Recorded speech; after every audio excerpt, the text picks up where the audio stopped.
తెలియగానే ఏమంటున్నారంతా? ఎవరికి వాళ్ళే ఆవిడ లేదన్న.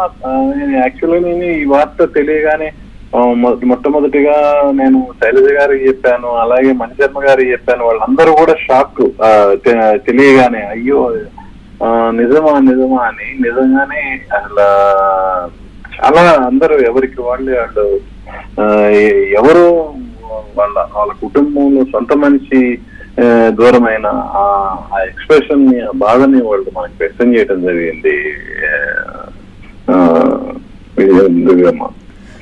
ప్రధానంగా ఆవిడ బ్యాక్గ్రౌండ్ ఏంటి? తెలుగు వారైనా కూడా ఆవిడ తమిళం, తెలుగు కాకుండా మలయాళం ఇలా ఇతర భాషల్లో కొన్ని ప్రపంచంలోని వరల్డ్ లాంగ్వేజెస్ లో కూడా ఆవిడ పాడిన దాఖలాలు ఉన్నాయి కదా?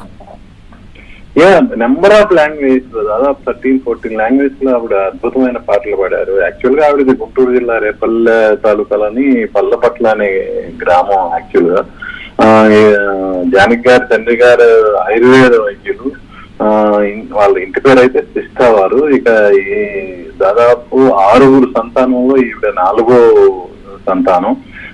నిజానికి జానకి గారికి లతా మంగేష్కర్ గారి పాటలు అంటే ఎంతో ఇష్టం. అంటారు కదా ఆవిడని? అవును, సౌత్ నైటింగేల్ అని కూడా ఆవిడకి మంచి పేరు ఉంది. యాక్చువల్ గా నిజానికి అసలు ఈవిడ ఎంత ఆత్మాభిమానం గల గాయని అంటే, ఇన్ని అవార్డులు, నేషనల్ అవార్డుల దగ్గర నుంచి స్టేట్ అవార్డుల దగ్గర నుంచి అన్ని ఆవిడ గెలుచుకున్నారు కదా. అలాగే భారత ప్రభుత్వం ఆవిడకి పద్మ భూషణ్ అవార్డుని ప్రకటించినప్పుడు ఆవిడ దాన్ని తీసుకోవడానికి నిరాకరించారు. అంటే నేను భారతరత్న అవార్డు తీసుకునే అర్హత అయితే నాకు ఉంది, నాకు పద్మభూషణ్ ఇచ్చారు, నేను తిరస్కరిస్తున్నానని ఆవిడ మనం ఫోన్ చేసినప్పుడు కూడా ఆవిడ మన దగ్గర వ్యక్తం చేయడం జరిగింది. అది అంతటి స్వాభిమానం అనేది ఆవిడ ఉందన్నమాట. అలా సో యాక్చువల్ గా ఇక ఇళయరాజా గారి కాంబినేషన్ అంటే ఆవిడకి మామూలు విషయం కాదు. ఎన్నో సూపర్ హిట్లు. ఇప్పుడు మీరన్నా ఇందాక చెప్పినట్టు ఈ 6 ఏళ్ల పాపకి పాడితే, ఒక చిన్న పాపకు పాడితే ఆ వయసుకు తగ్గ అమ్మాయి పాడినట్టే అనిపించేది మనకి.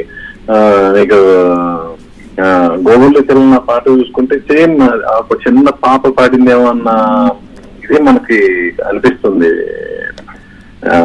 ఎలా చెప్పుకుంటూ పోతే ఎన్నో అసలు ఆవిడ స్వరం నుంచి జాలువారిన పాటలు, కోకొల్లలు, అందులో ఆణిముత్యాలు ఎన్నో ఉన్నాయి. ఇక వాటి గురించి చెప్పుకుంటే మనం తనివి తీరదు నిజంగా. సుమారుగా ఒక 6 నుంచి 7 దశాబ్దాలు ఉంటుందా సుబ్బారావు గారు ఆవిడ సినీ సంగీత ప్రస్థానం? దాదాపు 5 దశాబ్దాలకు పైగానే ఆవిడ గాయనిగా కొనసాగుతున్నారు. విధంగా పంచభూతాలు ఒక విధంగా చెప్పాలంటే ఆవిడ పంచభూతాలు కూడా పరవశింపజేసే గాత్రం ఆవిడ సొంతం అని చెప్పుకోవాలి. ఇక ఒక నిమిషం హోల్డ్ చేయండి. ప్రముఖ సంగీత దర్శకులు రఘు కుంచే గారు మనతో పాటు ఫోన్ లైన్ లో ఉన్నారు. రఘు కుంచే గారు నమస్కారం అండి. సినీ సంగీత పరిశ్రమలో తీవ్ర విషాదం నెలకొంది. లెజెండరీ సింగర్ ఎస్ జానకమ్మ మన మధ్య లేరు.